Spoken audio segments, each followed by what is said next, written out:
अकड़ना कैसा, धमकाना कैसा, डराना कैसा। हमेशा तरबियत में एक इंसान होने के नाते, आदमी होने के नाते हमेशा हमें अपनी तरबियत में नरमी रखना चाहिए। नरमी इसलिए कि हदीस शरीफ है, मन तवाज़ा लिल्लाह रफ़अहुल्लाह, जो अल्लाह के लिए झुकता है उतना ही उठा देता है। आंधी आई, बड़े बड़े दरख्त, हालतें बिगड़ गई, सब तहस नहस। छोटी छोटी सी घास जो जमीन पे खड़ी थी, तूफान गुजर गए, आंधी गुजर गई, वो फिर खड़े होकर मुस्कुरा रही। पेड़ बिगड़ के कहने लगे, क्यों हमारी हालत पे तुझे हंसना आ रहा है, हम बिगड़ गए, गिर गए, हमारी हालतें तबाह हो गई, जड़ों से उखाड़ के फेंक दिया तूफानों ने, आंधियों ने। तू हंस रही है हम पे, ये तो बता तेरा कुछ क्यों नहीं बिगाड़ पाई आंधी। तो घास ने मुस्कुरा करके कहा था, इसलिए कि हमारे अंदर एक आदत है, हमें झुकना भी आता है, हमें उठना भी आता है। तूफान आते हैं, आंधियां आती हैं, तो हम झुक जाते हैं, वो गुजर जाते हैं तो हम दोबारा उठ जाते हैं। वाह जिंदाबाद जिंदाबाद, सुभान अल्लाह सुभान।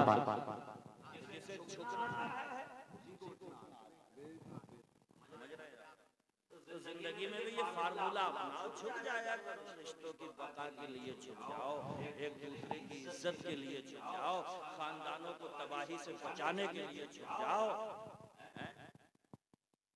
झुकने में बड़े काम निकल जाते हैं। एक पड़ोसी ने अपने पड़ोसी से पूछा, तुम्हारे घर का वातावरण बहुत अच्छा है, हमेशा हंसी खुशी की आवाजें आती रहती है, झगड़ा नहीं होता तुम मियां बीवी में? तो बोले नहीं होता तो है, मगर हमने समझौता कर लिया। बोले कैसे? बोले ऐसे कि वो गुस्से में बेलन मेरे मारे है, लग जाए है तो वो हंसे है, नहीं लगता है तो मैं हंस लेता हूँ। इसलिए खुशी भरा माहौल हमारे घर में चल गया है, कभी झगड़ा ही नहीं। ऐसे ऐसे मियां भी दुनिया में पड़े, अल्लाह सलामत रखे। कैसा खुशी भरा माहौल घरों में कायम रखे पड़े। तुर्रम खानी दिखाने से कोई फायदा थोड़ी है। ये बैठे मुफ्ती मुदस्सिर, इनसे पूछिए, मुफ्ती साहब कोई मसला तो बताओ, क्या किसी सूरत से तो बच जाए।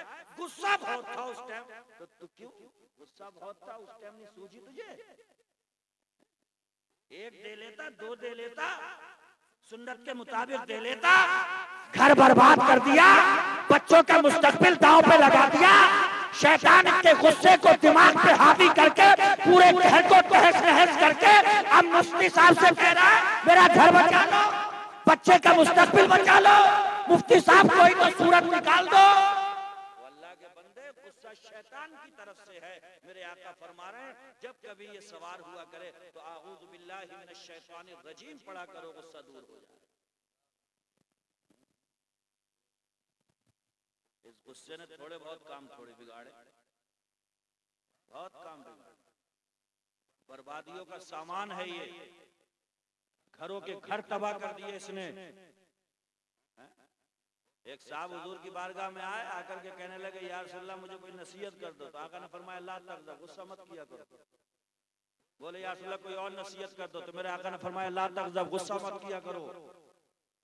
तीसरी बार भी कहने लगे या रसूलल्लाह कोई और नसीहत कर दो। मेरे आका ने तीसरी बार भी यही फरमाया ला तग़ज़ब, गुस्सा करना छोड़ दो, सब काम सही हो जाएगा।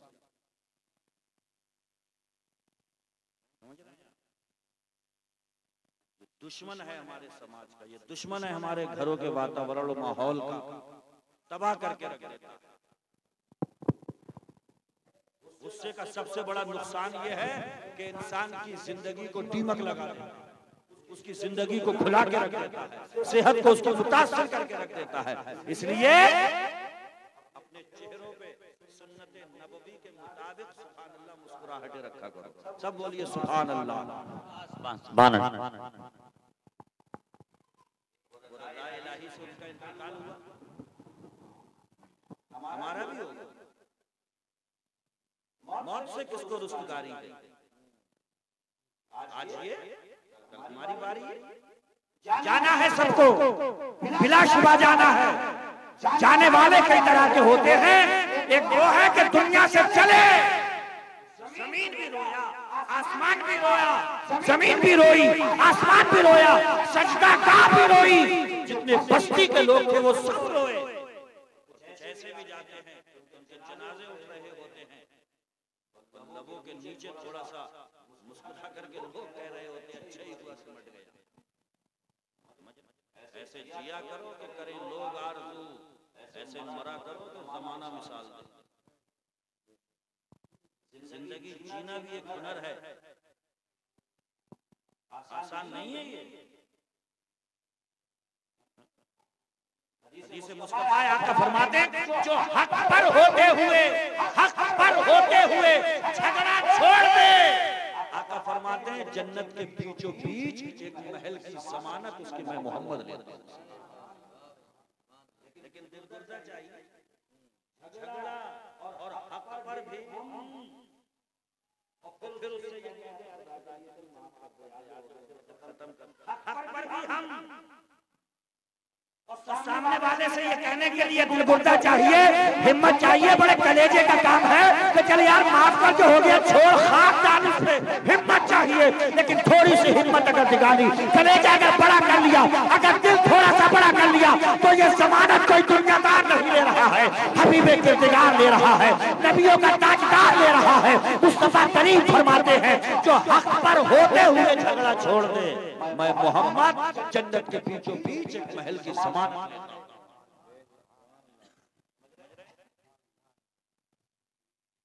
इतने उसूलों के साथ में कोशिश ये काम बड़ा है, लेकिन मुद्दा जाफदा भी बहुत अच्छा, बशारतें भी बहुत, ठिकाने भी बड़े अच्छे हैं।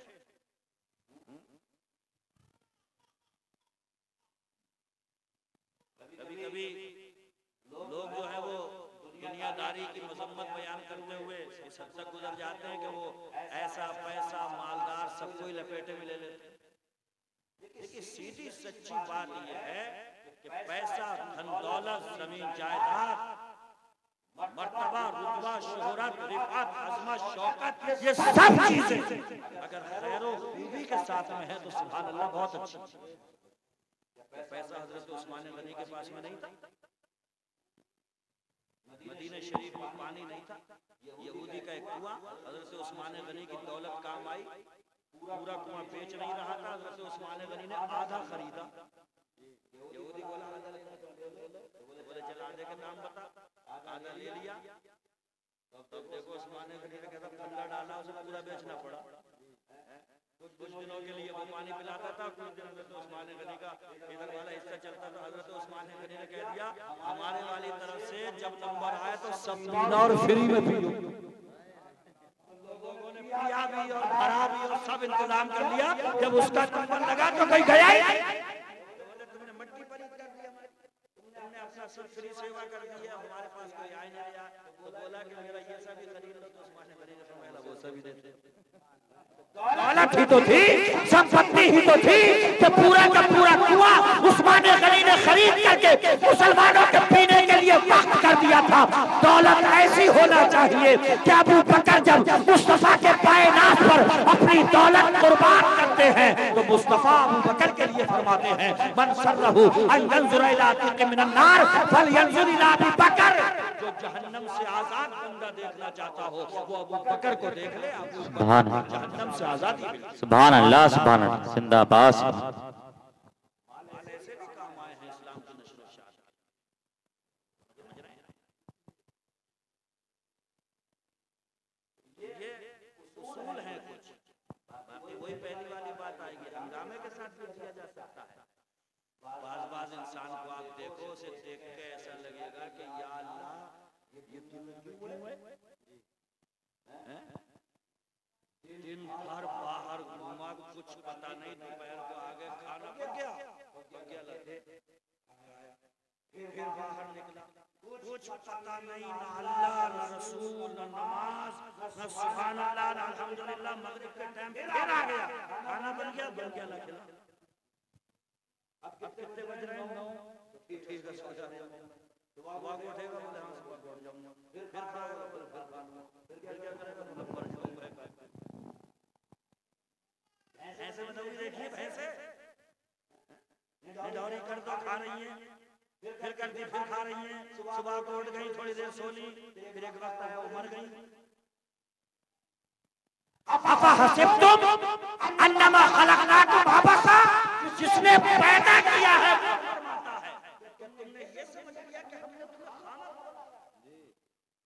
हमारा कोई मकसद नहीं है। अरे हजरत मूसा ने छिपकली को देख करके कह दिया था या अल्लाह तूने छिपकली क्यों बनाई? तो अल्लाह की तरफ से जवाब आया, मूसा थोड़ी देर पहले छिपकली मुझसे पूछ रहे थे अल्लाह तूने मूसा क्यों बनाया?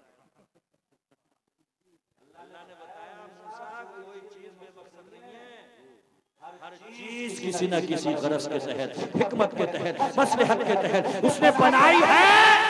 रब्बना मा खलक़ना हाज़ा बातिला, जो जो बनाया है बेकार नहीं बनाया है, बेमकसद नहीं बनाया है। जो चीज जिस जगह पे लगी हुई है लाजवाब लगी हुई है, बेमिसाल लगी हुई है, हर चीज बेमिसाल। इसकी कुदरतों पे इनकार मत किया कर।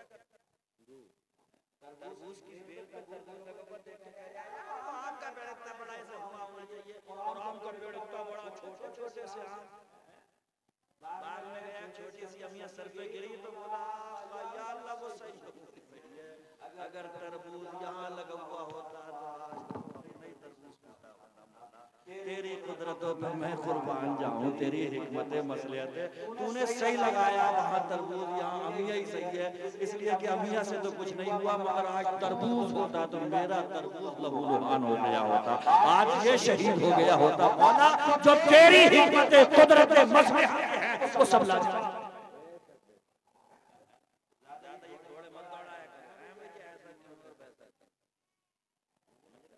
हर चीज उसने बेमिसाल पैदा फरमाई, लाजवाब पैदा फरमाई।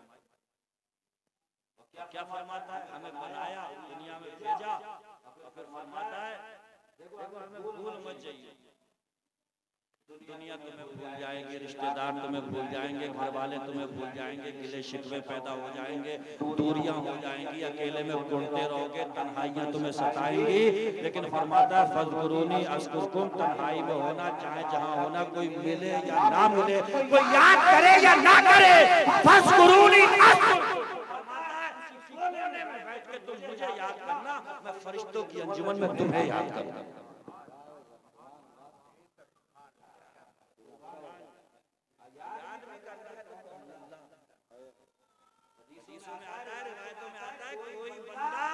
अल्लाह को उस वक्त तक याद कर ही नहीं सकता जब तक अल्लाह ने उस बंदे को याद नहीं किया।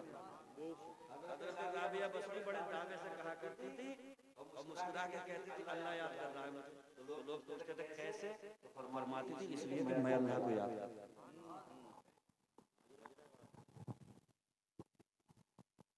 अच्छा एक चीज देखो, इस चीज की आदत डालो, नमाज पढ़ने की, कुछ न कुछ पढ़ने की, तस्बीह, सुभान अल्लाह, अल्हम्दुलिल्लाह, इसकी आदत डालो। इसका एक फायदा ये होगा कि देखो जवानी में तो खैर जवानी तो कट जाती है, यार दोस्तों का एक लंबा चौड़ा मामला है, इधर गए उधर गए, मोटरसाइकिल चलाई, मार्केट गए, यहाँ गए वो गए, लेकिन 55 के बाद 60 के बाद में जब ढलान शुरू होता है तो मेरे भाइयों याद रखियो मक्खियां भिनक रही होती हैं, कोई पास में नहीं आता है, बड़ी कठिनाइयों भरी जिंदगी होती है। वो किसी जवान को आवाज भी लगाओ कहा जा रहा है तो वो कहता है अरे बुढ़े बैठे रहो, तुम्हें आपकी चैन नहीं है क्या, आपकी आवाज लगा रहा। तो ये नमाज की आदत, तस्बीह की आदत, अल्हम्दुलिल्लाह पढ़ने की आदत, सुभान अल्लाह पढ़ने की आदत अगर ये जवानी में पड़ गई है तो चाहे 55 के हो जाना, 60 के हो जाना, चाहे जिस जगह पर भी हो, कोई पास में आए या ना आए, मगर तुम्हारे पास में इतना सामान होगा जो तुम्हारा दिल लगा रहा होगा। एक तस्बीह होगी, कभी सुभान अल्लाह उस पर होगा, कभी अल्हम्दुलिल्लाह उस पर होगा, कभी माशाअल्लाह उस पर होगा, सारी दुनिया कहेगी तन्हा बैठा है, मगर खुदा की कसम अल्लाह की यादों का, मुस्तफा की अदाओं का एक हुजूम, एक अंजुमन तुम्हारी निगाहों के सामने है। नारे तकबीर, नारे रिसालत, नारे गौसियत, मसलके आला हजरत जिंदाबाद। तो इसकी आदतें पड़ जाएंगी तो ये बुढ़ापे में भी पड़ी रहेगी। जैसी आदत पड़ गई कहते हैं जबल गर्दन जब चलत गर्दन, पहाड़ अपनी जगह से हट सकता है मगर आदत गौर करने से छूटती है। समझ रहे हो? दरबा बाज़ु अस्हाबिन नबी ख़बाहु अला क़ब्रिन व हुवा ला यहतसिबु अन्नहु क़ब्रुन फ़इज़ा इंसान यक़रअु सूरत तबारकल्लज़ी बियदिहिल मुल्क फातन नबिया फकालन नबियो हियल मानियत व हियल मुंजियत तुंजीह मिन अज़ाबिल्लाह। हज़रत अब्दुल्लाह इब्न अब्बास से मरवी है कि नबी के सहाबा में से कुछ ने जो है वो अपना एक खेमा लगाया एक जगह पे, उन्हें पता नहीं था कि नीचे कब्र बना हुई है, तो रात में देख रहे हैं कि कोई कब्र के अंदर सूरह मुल्क की तिलावत कर रहा है। सुभान अल्लाह, ऐसी आदत पड़ गई थी। आका फरमाते हैं इशा के बाद में सूरह मुल्क पढ़ने की आदत डाल लो, इसलिए कि सूरह मुल्क अल्लाह के अजाब से, कब्र के अजाब से बचाने वाली। ऐसी आदत पड़ गई थी बाद ईशा सूरह मुल्क पढ़ने की। कहते हैं कि हमने अपना घर बना लिया, खेमा बना लिया, मगर रात के सन्नाटे में सुना कि कोई कब्र में अंदर बैठ करके सूरह मुल्क की तिलावत कर रहा है। वो साफ भाग करके आए, कहने लगे या रसूल अल्लाह, मेरे माँ बाप आप पे कुर्बान हो जाए। आलम बेख्याली में मुझे पता नहीं था कि नीचे कब्र है, मैंने खेमा लगा लिया ऊपर, रात के सन्नाटे में देखता हूँ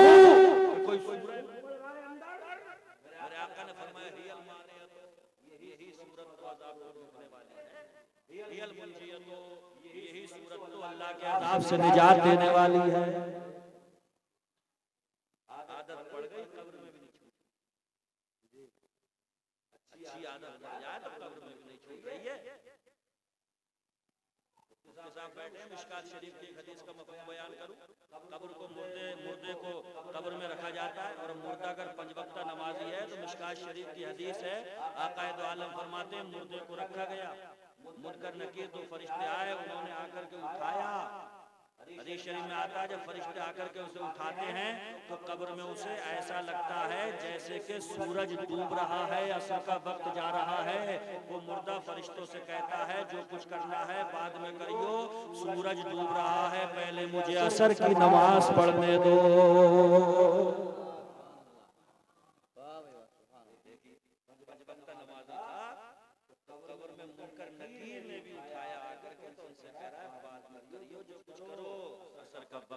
मुझे पहले नमाज।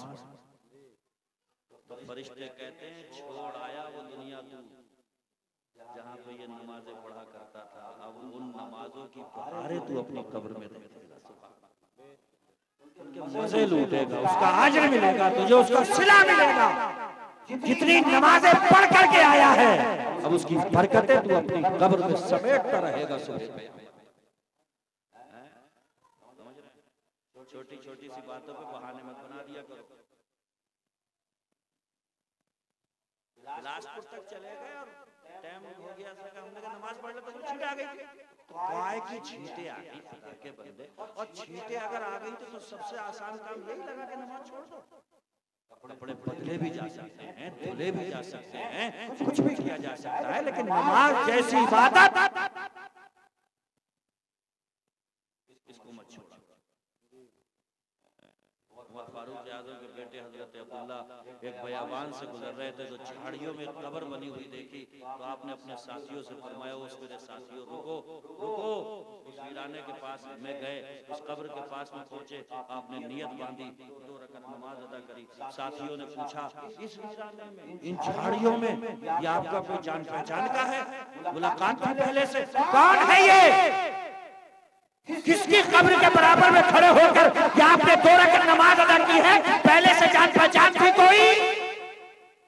हजरत अब्दुल्ला कहते मेरी कोई जान पहचान, कोई मुलाकात नहीं, मुझे नहीं पता ये किसकी कब्र है। हाँ मैंने इस वीराने में, जंगल में, झाड़ी में इसकी बनी हुई कब्र देखी, तब मुझे मुस्तफा जाने रहमत का वो फरमान याद आ गया कि कितने लोग हैं जो अपनी कब्रों में लेटे लेटे ये दुआएं दे रहे हैं कि मौला दुनिया में जाने की बस इतनी मोहलत दे दे कि 2 सजदे करके हम अपने नामाए अमाल में नेकियों की बढ़ोतरी कर सकें, नामाए अमाल में कुछ नेकियों का इजाफा कर सकें। हजरत अब्दुल्ला कहते हैं, फारूक आज़म के बेटे कहते हैं, मेरे कोई जान पहचान का नहीं है, मेरा मुलाकात ही नहीं है, मगर मैंने इस वीराने में इस कब्र की बगल में खड़े होकर के 2 रकात नमाज इसलिए अदा फरमाई है। हो सकता है ये भी बुहारे लगा रहा हो, लेकिन इसके पास मौका खत्म हो चुका है, वक्त खत्म हो चुका होगा, चांस खत्म हो चुका है। कितने हैं जो कह रहे होंगे मौला थोड़ा सा लम्हा दे, हम अपने सरों को सजदों से उठाएंगे ही नहीं, मौला तो थोड़ी देर के लिए जाने दे। हजरत अब्दुल्ला कहते हैं इससे पहले कि मुझे भी कब्र में जाकर के ये कहना पड़े, मुझे मुस्तफा का वो फरमान याद आया, तो इस वीराने में मैंने 2 रकत नमाज अदा फरमा दी।